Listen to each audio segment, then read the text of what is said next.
So it's Tuesday. Yeah, it I is. have a weird story and a sad story. I sure hope you have a weird story. Only one. The other one's different. Okay. But interesting just the same. To me, it was. Yeah, because I'm a book guy. You bring up an interesting point. There's been more than a few listeners that have sent notes that saying, I like when you deviate from the norm of what these shows are like when we do the history stuff or when we do, the heartwarming stories or something like that. Yeah. Because they are also true or not. Yeah. How would you know? I've got a blank sheet in front of me that I'm reading from. Believe me, he can do it. No, the stories actually follow some sort of structure. If I'm doing a blank, it could be anywhere. Yeah. Yeah. You can. Ooh. So if you like the wide variety that you find of This Is True Really News. And by wide variety, we mean fat guys. Correct. Like, subscribe, and follow. There's like 3 clicks, okay? Well, there's 4. What's the 4th one? The bell icon. Oh, yeah. Like, subscribe, follow, subscribe. Follow, which is it? Follow, follow, and subscribe. And if you have a bell icon, hit that damn thing. Yeah. And if you have something you'd like to say, no matter what format you find us on, you can leave your comment there, because Scott looks at all of them. He has no life. No, for which not his really. lovely bride is grateful. Or if it's a longer question, comment, conundrum, or snark, or perhaps a story you'd like to share with us that we've missed somehow, because we do. We certainly do, but we don't brag about it. No, of course. You kind of bring up every story possible about it, so. Hang on, let me think. No! Yeah, we got something going that direction. Of course we do. It's a week. Any week that ends in K. Where was I? Oh, for the longer stuff, you can email us, titr@netradio.network. Boob. No, boof. See? Well, you'll get it into my second story. This is True, Really News with Scott Combs and Tony Vercanis. All the news you're about to hear is true. Really? As far as you know. In this case, we're going to the Titter Wayback Machine via History Facts. The year? Thanks, Mr. Peabody. 33. When the New York Sun started publishing in 1833, the paper was just a penny per edition, and it made it really popular with New York's less affluent residents. Are those like the penny novel thing, or the penny? What's a penny pictures? Paper? That's it. Just a year later, it had the highest circulation of any newspaper in the United States. And it became the National Enquirer. Unfortunately, that's still around. Enquirer? Yeah. I don't know. I use self-checkout now, and now I can't see all the rags that are there. Yeah. Unfortunately for many of its readers, it had a tumultuous relationship with the truth. So, not much has changed? No, almost nothing, as a matter of fact. Journalism is still basically a yellow sheet affair. The most notorious incident was 1835's Great Moon Hoax. It was a 6-part series written by someone named Andrew Grant with the Edinburgh Journal of Science. The Edinburgh. Yep. That claimed life had been found on the moon. Now think back, it's 1833. There is no internet. So we're at least 40 years from landing on the moon? Not quite. The first article published on August 25 of that year reported the famous astronomer John Herschel had made a number of startling discoveries about the moon and distant planets after hauling a 7-ton telescope from England to the Cape of Good Hope on his back. Oddly, he used the breaststroke to get there. Wouldn't have done that. Anyway, I'd used a boat, but that's just me. he was on the southern tip of Africa. Herschel had actually set up a telescope in South Africa, though it was not quite that large, which both gave the story a sheen of truth and left the astronomer conveniently unavailable to deny the report. Well, there is that. Next day, the Sun reported Herschel had discovered stunning Earth-like landscapes, brown quadrupeds resembling small bison, a playful single-horned goat-like species. Birds similar to... A unigoat. Yes. Birds similar to cranes and pelicans. And some sort of spherical amphibian. Spherical amphibian. Spherical amphibian. I'm thinking it was probably a member of the Senate. Federal. No, it could be state. The day after that, it was a larger bison, more birds, and miniature zebras. The descriptions only got more extravagant as the series stretched on, and the story started to lose credibility. Like it was published on a Tuesday and started losing credibility the next Tuesday. Well, no, probably that same Tuesday. Thinking. Although at one point, a team of Yale scientists came to New York in search of the original Edinburgh Journal articles. On day 4, when the Sun described short, hairy humanoid bipeds with bat-like wings engaged in animated conversations, more readers and newspapers started to cry hoax. You think?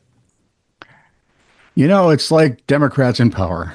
You can only go so far before everybody goes, no. No, that was a step too far. Yeah. Paper acknowledged the fabrication in mid-September, admitting the Edinburgh Journal had ceased publication already and that Grant, the writer, was a fictional character. Perhaps surprisingly, the incident didn't hurt the paper. No, because we all know any publicity is good publicity. Readership skyrocketed during the Moon Hoax week, and the Sun continued publishing until 1950.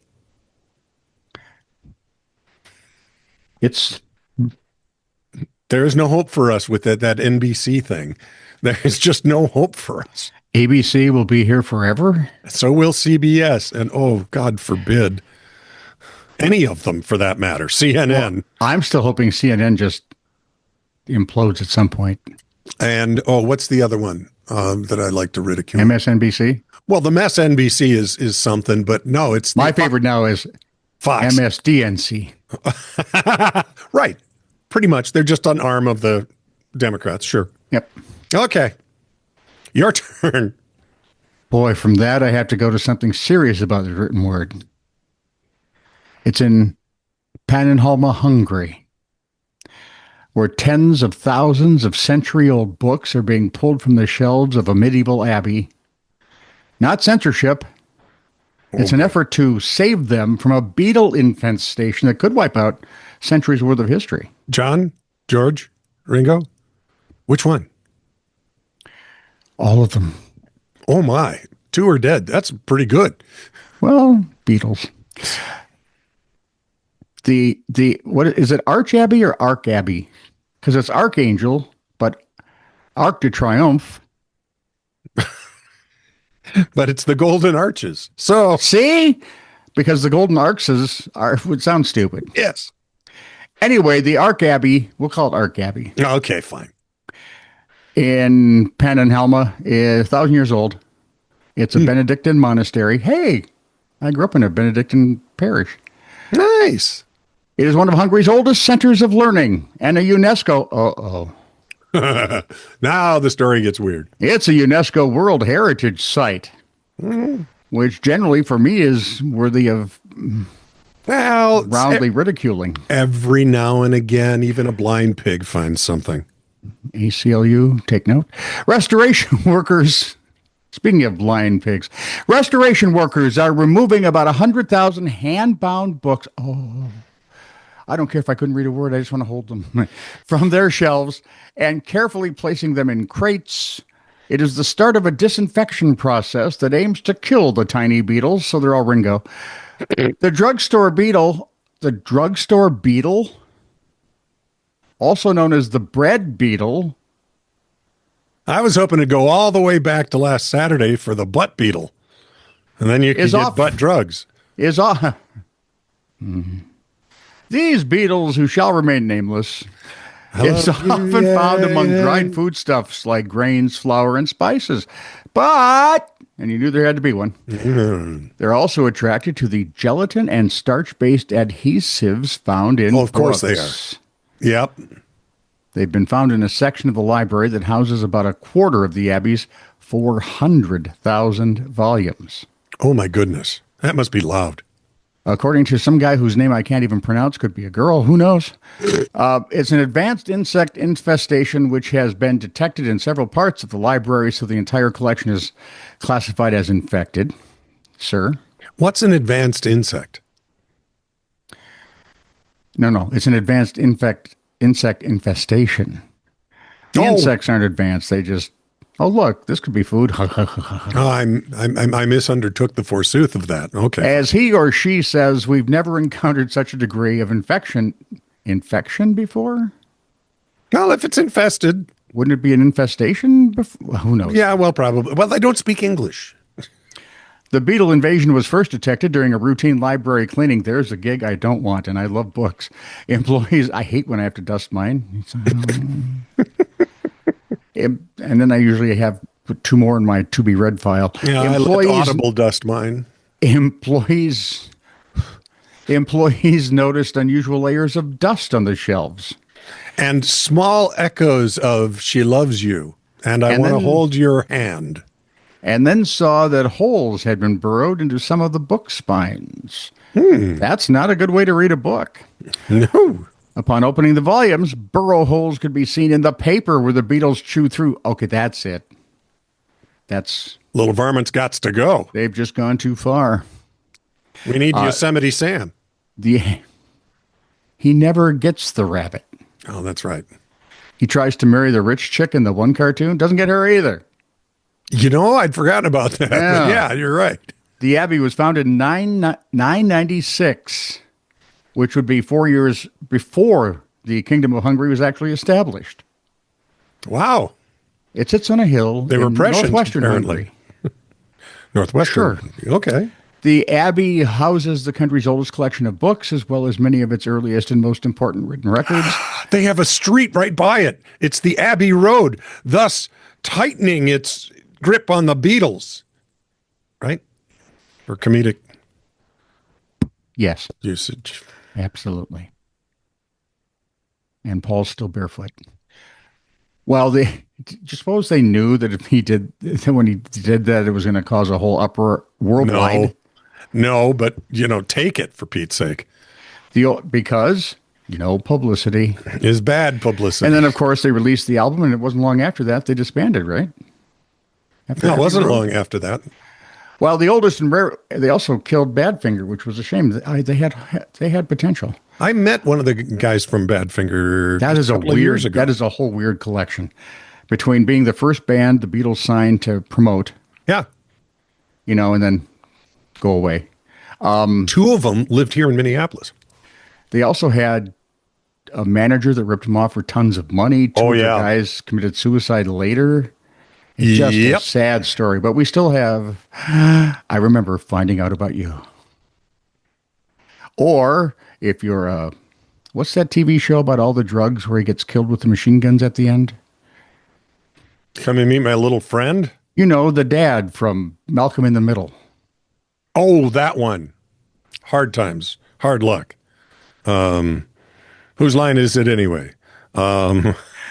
Anyway, they saw resurgence in plays when the last episode, of course, as all the machine guns done firing, he lets Jesse go, and then you hear, I guess I got what I deserved. Yes, I got what I deserved. Yep. Those are the two hits I know of theirs. Anyway, the oldest and rarest prints and books in the old Ark Abbey Library. The oldest of the stuff has been put away somewhere separate, have not been infected. Fun. But any damage to the collection represents a blow to cultural, historical, and religious heritage. That's true. It is true. And here we just, do it for fun. Well, I hope they catalog it in some way digitally so we can preserve something. I wonder if they have. Yeah, it'd be really Can you interesting imagine to know how careful you have to be opening those? Oh, yeah. You've probably got to wear the cotton gloves inside the rubber gloves inside the hermetically sealed container. I like that idea. I could do that. This from Live Science. As opposed to? Science that is a sandwich sitting on the floor. For Carry years, on, my sandwich son. for years, scientists assumed something about sloths. What do you suppose it was? About sloths? Sloths. The animals that hang around. Yeah. What are you doing today, hanging around? Me too. Want to hang around together? No, you might talk. Now, you hang around too fast. I'm a little slower than you. Okay, what did they find out about sloths? Well, see, they believed... Hang on. Okay, sorry. Sloths. Okay. They believed the methane produced by their slow digestive system was simply absorbed into their bloodstreams and breathed out through their mouths. Let me guess. Now it's killing cows. But now researchers Come on, it's a captured... methane joke. That's funny a little bit. Research... Remember the whole big thing? Cows Oh, yeah. When destroying the planet. Here's the funny thing. They're not adding to the carbon dioxide. They're repurposing carbon dioxide sequestered in the grass that goes back to the grass. Never mind. Anyway, now the researchers have captured what's likely the first ever footage of a farting sloth. It's a video showing a baby Huffman's two-toed sloth letting rip in a bucket of water. So first we had screaming goats, and then the view, and now this. Absolutely. Zoologist and presenter Lucy Cook and wildlife veterinarian Andre Sandsburgengim. Related to that person in Hungary, isn't it? Yeah, exactly. Yeah. Said sloths do fart. And we may have just witnessed the first documented case. Not girl sloths. They just bloat. Not for, I mean, for 10 years after they're married, they do not. Cook says, and then... Well, then you're on your own. Yeah, that doesn't end. Cook says the sloths don't fart idea was popularized by biologist Danny Rabbiati. Okay, and researcher Nick Caruso's book, quote, Does It Fart? The Definitive Field Guide to Animal Flatulence, which highlighted sloths as the only mammals that don't fart. However, we now know that's not true. Were they the life on the moon? Maybe. Sloths are actually so gassy, it can make them difficult to study. If you study sloths, you have to live with their gas. Everywhere on x-rays, interfering with ultrasounds. It can actually be a huge concern. They're so gassy that they even use their stomach gas to float in the water. I bet we don't have any of those in Florida, because if you're floating in water like that, You get it. lunch. And if you're wondering what sloth farts smell like, SBD.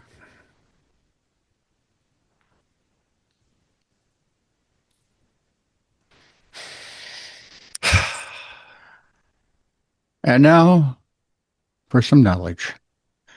The Richardson's ground squirrel.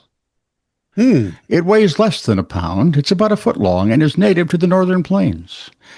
Kind of reminds me of what are those things not whack-a-mole, the things, prairie dogs. Northern plains of the United States. Sorry. Okay, I was confused because I was thinking, Yeah. The Gobi or... So we slide on over to Minot, North Dakota. Little creature is a ferocious tunneler. Again, it reminds me of the prairie dogs. It is also exasperating the people of Minot, North Dakota, where it's burrowing, shall we say, everywhere. And endangers the cattle and such. From vacant lots to the middle of town. Yeah. And they're growing more plentiful over the past 2 decades. Well, when you got a lot of tunnels to dig, you got to release that. Yeah. Now, North Dakota's 4th largest city is fighting back because there are like 170 people there. Mm-hmm. Right? Yeah. North Dakota's 4th largest city is fighting back, but even the pest control guy leading the charge acknowledges it's not going to be easy. No. Joshua Herman said fighting the squirrels is akin to one guy standing against a massive storm, or maybe I'm thinking a 3-year-old with a mallet. There we are. Whack-a-mole. Herman said, if I'm trapping, but my neighbor isn't, well, then not really going to get anywhere, are we, in the long term? Ground squirrels have been an issue in Minot for at least the city of 50,000 people. Oh, yeah. That might not be inflated. It's like some churches I know, they've probably got dead people on those rolls. Lots of them. When's the last time they were in church? 1947. Yeah, they're still a member, though. it's been a problem for at least 20 years in Minot, but the problem has dramatically worsened in the last few years, said the street department superintendent, and he would know. At this point, he says it's very unclear how many of the squirrels actually live in Minot. Oh, so they could abide outside the jurisdiction. They could. They could be commuters. They figure it nears or exceeds the city's population. Yeah, there you go. Well, then, if they could get them to vote, the only answer is to allow people to discharge 22 caliber rifles within city limits, because you can get rid of them pretty quick. They also understand that you can't really get rid of them, but you can at least maintain a plausible number. Yep. That won't eat away your infrastructure. Because I'm thinking if they tunnel enough, roadways, all kinds of things get undermined. You are correct. Yeah.